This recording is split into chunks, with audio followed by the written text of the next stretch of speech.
دونوں نکل گئے، دونوں کارڈ نکل گئے اپنے۔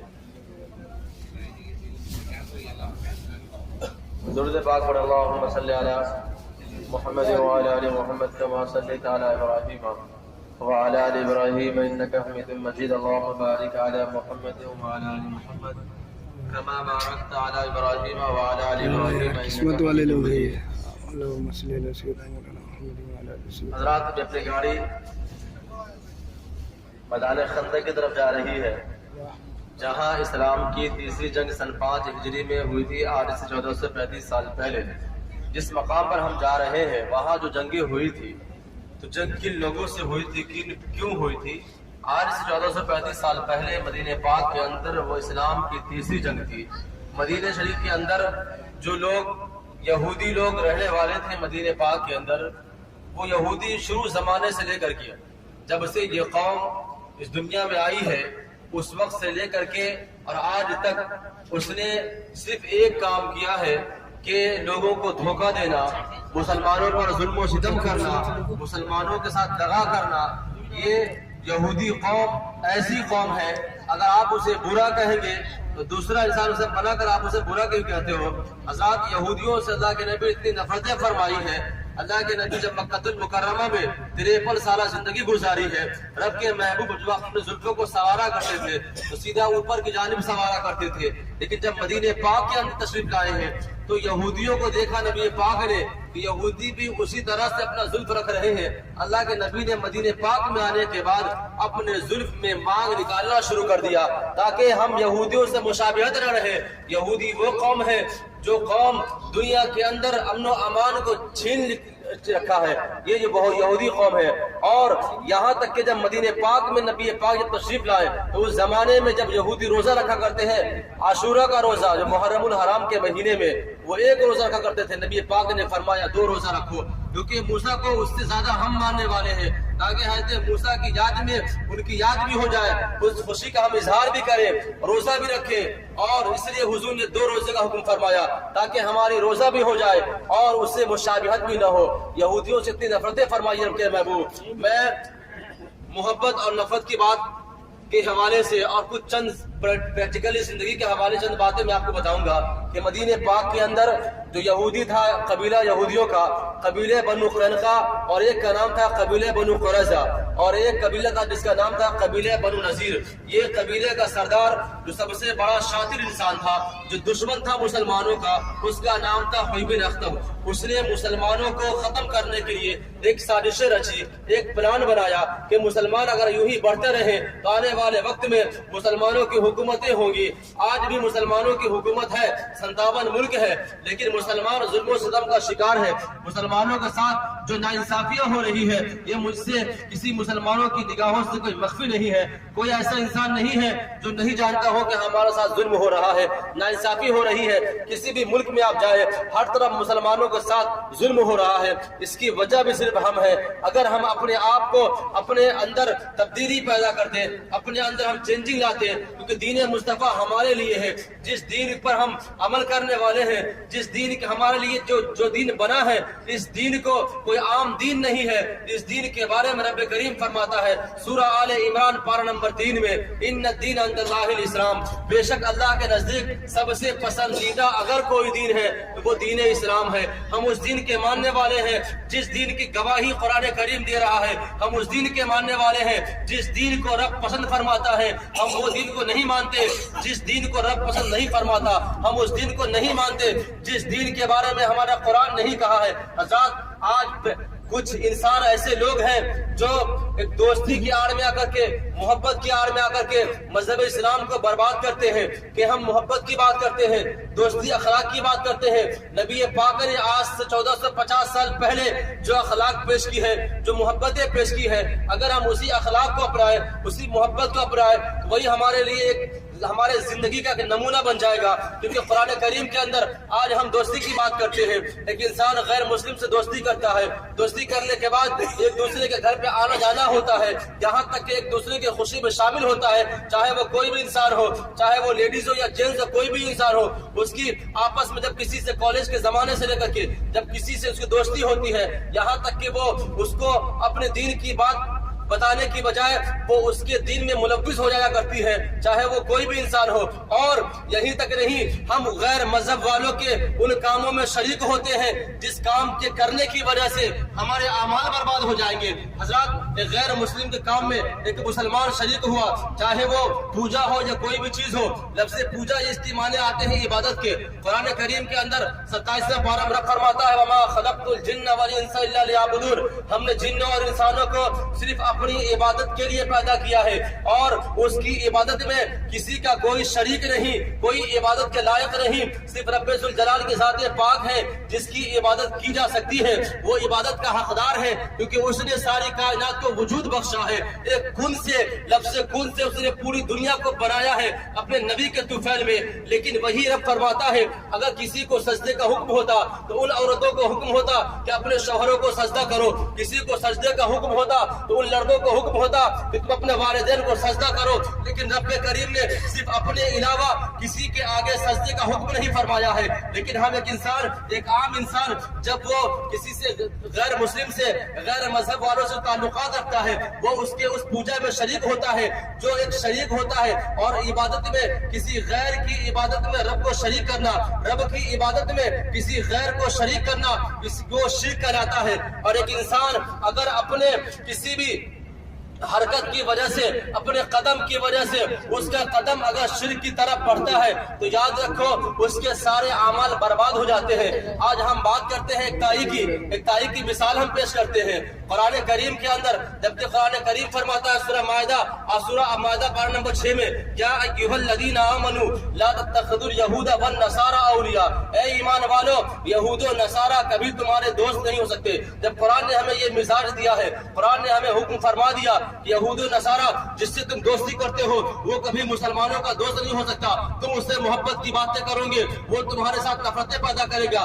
آج 14 سے 35 سال پہلے رسول کریم نے فرمایا تھا, اے یہودیوں, تمہیں مدینے میں رہنے دیا جائے گا, مدینے سے نکالا نہیں جائے گا. تم وعدہ کرو کہ تم مسلمانوں کے خلاف کسی طرح کی کوئی سازش نہیں رچو گے. یہودیوں نے وعدہ 3 مرتبہ وعدہ کیا تھا, لیکن ان یہودیوں نے مدینے پاک کے اندر مسلمانوں کے خلاف سازشیں رچی ہے. جا کر کے ابو سفیان سے ملا اور 10,000 کا لشکر اکٹھا کیا مسلمانوں کو مٹانے کے لیے. وہی آج سازشیں وہی چل جا رہی ہے. شروع زمانے سے لے کر کے آج تک جو مسلمانوں کے خلاف ایک سازش رچی جا رہی ہے, کسی نہ کسی بہانے سے جو مسلمانوں کو مٹانا ہے. لیکن ایک ہم انسان ہے, ایک ہمارے جیسا بیوقوف انسان جو غیر مذہب والوں سے دوستی کی آڑ میں اپنے اعمال کو برباد کرتے ہیں. یاد رکھو, چند سال ہمیں زندگی ملی ہے, اس زندگی میں جو ہم نے عبادتیں کی ہیں, اگر ایک حرکت کی وجہ سے ہمارے اعمال برباد ہو جائیں گے تو ہم کسی کام کے نہیں رہیں گے, ہمارا جینے کا کوئی مقصد ہی نہیں رہے گا. اس سے بہتر ہے کہ ایک انسان وہ خودکشی کر لے,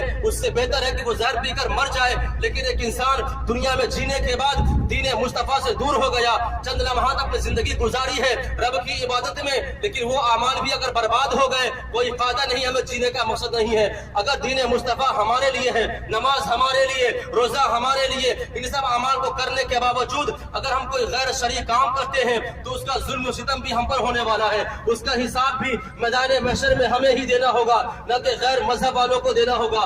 غیر مذہب والے اگر حالت ایمان میں مرنے سے پہلے ایمان لے آیا تو وہ بے شک جنت میں جائے گا, لیکن وہ کفر پر مرا ہے, کبھی زندگی میں مرتے دم تک, قیامت تک, جب تک دنیا قائم رہے گی یا میدان حشر تک, کبھی وہ جنت میں اس کو داخلہ نہیں ملے گا. حضرات, ایک انسان سے جب آپ منع کرو گے تو وہ بات کریں گے ایک تائی کی. حضرات, آج آپ دیکھیں جو ہندوستان کے اندر ہو رہا ہے, ایک انسان پولیٹیکل کی آڑ میں پولیٹکس کرتا ہے, اس کی آڑ میں غیر مسلموں کے ساتھ وہ سینہ بسینہ ملا کر کے چلتا ہے, کندھے سے کندھا ملا کر چلتا ہے. لیکن جب آپ اس سے بات کرو گے, وہ پولیٹکس کی آڑ میں آ کر کے غیر مذہب والوں کے مندروں میں چندہ دینا, اس کے ان پوجا میں شریک ہونا, اور جب آپ اس سے منع کرو گے تو بولتے بھائی زندگی گزارنے کے لیے یہ سب کام کرنا پڑتا ہے. اور اس ایک انسان کی حرکت کی وجہ سے آج پوری قوم بدنام ہے. آج جو مذہب اسلام کی بدنامی ہو رہی ہے وہ صرف انہی لوگوں کی وجہ سے, چند لوگوں کی وجہ سے. حضرات, میں پیغام کی بات آپ تک پہنچا رہا ہوں کہ ان پیغام کو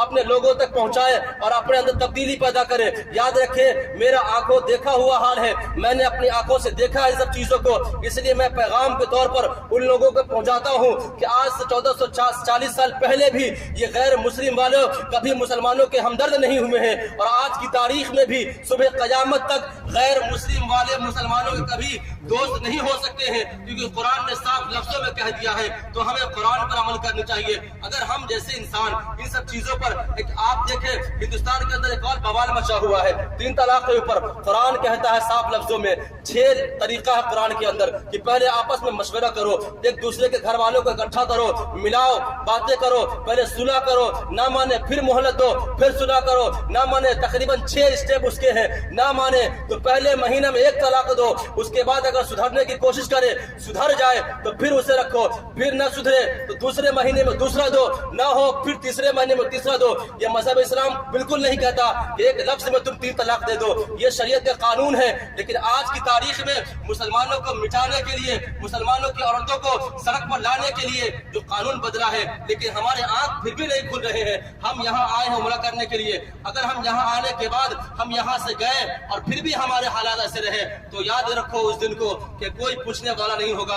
آج جو مسلمانوں کے ساتھ جو ظلم و ستم ہو رہا ہے, کبھی کسی کے نام پر, کبھی کسی کے نام پر, کہیں بھی بھیڑ اکٹھا ہو کر کے مسلمانوں کو مار دے رہا ہے. کیا مسلمان ایسا اتنا بزدل ہو گیا ہے کہ مسلمانوں کے اندر, کیونکہ مسلمان اپنے رب سے دور ہو چکا ہے, مسلمانوں کے اندر نہ نماز کی فکر ہے, نہ روزے کی فکر ہے, نہ حج و زکات کی فکر ہے. جب ہم ان سب چیز سے دور ہوں گے تو ظاہر سی بات ہے کہ وہ بھیڑ ہم پر حملہ کرنے والی ہے. اگر ہم ان سب چیزوں کو اپنے دل سے لگائیں گے, ہمیں اپنے اندر تبدیلی پیدا کرنا ضروری ہے, ہمارے اندر تبدیلی ہونی چاہیے. کیونکہ اسی موقع پر میں ایک پیغام ہر انسان کو پیش کرتا ہوں تاکہ آنے والے لوگ جب ہندوستان سے آئے تو یہاں سے پیغام لے کر جائے. ایک انسان ایک گاؤں, ایک بستی میں اگر گفتگو کرتا ہے 2 4 5 10 لوگ سوال کرتے ہیں, لیکن ایک گروپ میں آنے والا انسان, ایک کوئی یو پی کا ہوتا ہے, کوئی مہاراشٹر کا ہوتا ہے, تو ہر جگہ کے لوگ ایک بس میں سوار ہوتے ہیں. اگر ہر جگہ کے لوگوں میں کوئی ایک بس میں بھی اگر ویسا انسان ہو, اگر اس سے یہ باتیں سمجھ میں آ گئی تو ظاہر سی بات ہے کہ وہ اپنے اندر تبدیلی لانے کی کوشش کرے گا. ظاہر سی بات ہے, ضروری ہے آج کل کے دور میں کہ ہم اپنے اندر تبدیلی پیدا کریں حضرات, کیونکہ غیر مذہب والے کبھی بھی آپ خود گیس کریں اور سوچیں ان سب چیزوں کو رکھ کر کے, تو آپ کو سمجھ میں آئے گا کہ حقیقت میں صحیح معنی میں کہ غیر مسلم کبھی بھی مسلمانوں کے ہمدرد نہیں ہوئے ہیں. یہ کہنے کی بات ایک جملہ ہے کہ ہم مسلمانوں کے لیے جیتے ہیں, مسلمانوں کے لیے مرتے ہیں. صحیح تو یہ ہے کہ ہم مسلمانوں کو مارتے ہیں. حضرات آپ دیکھیں پہلے اس جگہ کو, آپ جو اوپر جو آپ کو مسجد نظر آ رہی ہے ٹیلے کے اوپر, اس کا نام ہے مسجد فتح, جو آپ دیکھ رہے ہیں پیلے کلر کی مسجد ہے. اور نیچے دیکھیں گاڑی کے پیچھے جو مسجد چھوٹی سی ہے, اس کا نام ہے مسجد سلمان فارسی, جس کی چھت قبر کی شکل میں ہے. پتھر والی مسجد ہے, اس کا نام ہے مسجد سلمان فارسی. جو آپ نے پیچھے دیکھا پہاڑ کے اوپر ٹیلے کے اوپر, اس کا نام ہے مسجد فتح. وہیں پر اللہ کے رسول کا خیمہ لگا ہوا تھا اسی مقام پر. اور جو آپ کے بائیں طرف جو مسجد ہے, یہ نئی مسجد ہے, تاریخی مسجد نہیں ہے, کچھ سال پہلے بنی ہے. اس کا نام ہے جامع خندق.